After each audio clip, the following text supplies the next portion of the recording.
PoK में जारी विरोध प्रदर्शन अब शांत होता दिख रहा है। पीओके की जनता के आगे पाकिस्तान सरकार ने आखिरकार घुटने टेक ही दी। अब तक पीओके के कश्मीरियों को निशाना बनाने वाली पाकिस्तान सरकार पूरी तरह सरेंडर मोड में आ गई। शहबाज सरकार ने प्रदर्शनकारियों के साथ समझौता कर लिया और कश्मीरियों की मांगे मान ली। हालांकि ये मांगे पूरी होंगी या नहीं ये कहना मुश्किल है, लेकिन जानकारी के मुताबिक पाकिस्तान सरकार ने प्रदर्शनकारियों के साथ विरोध प्रदर्शन को खत्म करने के लिए समझौते पर हस्ताक्षर की। इन प्रदर्शनों में कम से कम 20 लोग मारे गए थे और सैकड़ों लोग घायल हुए हैं। 29 सितंबर को शुरू हुई हड़ताल के कारण हिंसा ने क्षेत्र की शांति को भंग कर दिया था।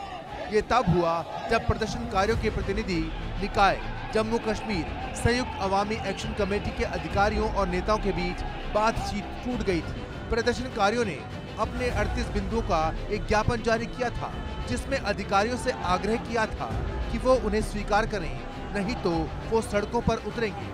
आखिरकार उन्होंने ऐसा ही किया। नतीजा ये कि पुलिस के साथ हिंसक झड़पें हुई। उसमें 3 पुलिसकर्मियों समेत कम से कम 20 लोग मारे गए। विरोध प्रदर्शनों में सैकड़ों पुलिसकर्मी और नागरिक घायल भी हुए।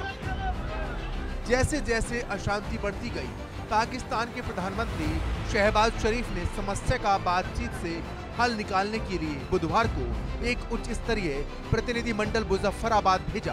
पूर्व प्रधानमंत्री राजा परवेज अशरफ के नेतृत्व में टीम ने लगातार 2 दिनों तक गहन चर्चा की, जो लगभग आधी रात को खत्म हुई। संसदीय कार्य मंत्री तारिक फजल चौधरी ने सोशल मीडिया पर घोषणा की कि दोनों पक्षों के बीच समझौता हो गया। फजल चौधरी ने एक्स पर पोस्ट में कहा कि वार्ता प्रतिनिधि मंडल ने एक्शन कमेटी के साथ अंतिम समझौते पर हस्ताक्षर कर दिए।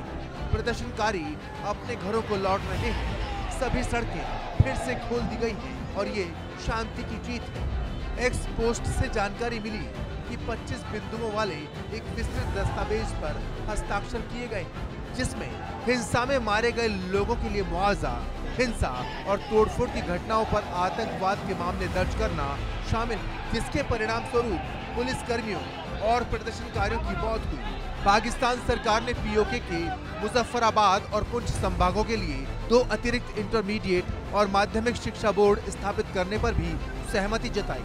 फैसला हुआ कि स्थानीय सरकार मरीजों के मुफ्त इलाज के लिए 15 दिनों के भीतर स्वास्थ्य कार्ड के एक्टिवेशन के लिए धनराशि जारी करेगी और सरकार पीओके के हर जिले में चरणबद्ध तरीके से और एमआरआई और सिटी स्कैन मशीनें उपलब्ध कराई जाएंगी। साथ में ये भी सहमति हुई कि पाक सरकार पीओके में बिजली व्यवस्था को सुधारने के लिए 10 अरब पाकिस्तानी रुपए मुहैया कराएगी। पीओके में मंत्रिमंडल का आकार घटाकर 20 मंत्रियों और सलाहकारों तक सीमित कर दिया जाएगा और प्रशासनिक सचिवों की संख्या किसी भी वक्त 20 से ज्यादा नहीं होगी। सरकार के आकार को कम करने के लिए कुछ विभागों का विलय किया जाएगा। ये सहमति हुई कि पाकिस्तान सरकार नीलम घाटी सड़क पर कहोरी और कामसे और चपलानी पर 2 सुरंगों के निर्माण के लिए व्यवहार्यता अध्ययन करेगी।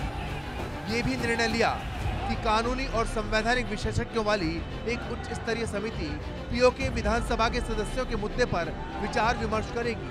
साथ ही मीरपुर में एक अंतर्राष्ट्रीय हवाई अड्डे के निर्माण के लिए कदम उठाए जाएंगे। समझौते में ये भी निर्णय लिया हस्तांतरण पर टैक्स 3 महीने के भीतर पंजाब या खैबर पख्तूनख्वा के बराबर लगाया जाएगा। एक निगरानी और कार्यान्वयन समिति का गठन किया जाएगा। इससे पहले शुक्रवार को लगातार 5वें दिन बंद रहा, जिससे सार्वजनिक परिवहन पूरी तरह ठप रहा। कुछ सड़कों पर केवल मोटरसाइकिल और कुछ निजी वाहन ही दिखाई दी। पिछले रविवार को लगाया गया संचार ब्लैकआउट जारी रहा, जिससे पीओके के लोगों में आक्रोश बढ़ रहा था। Bureau report, India news.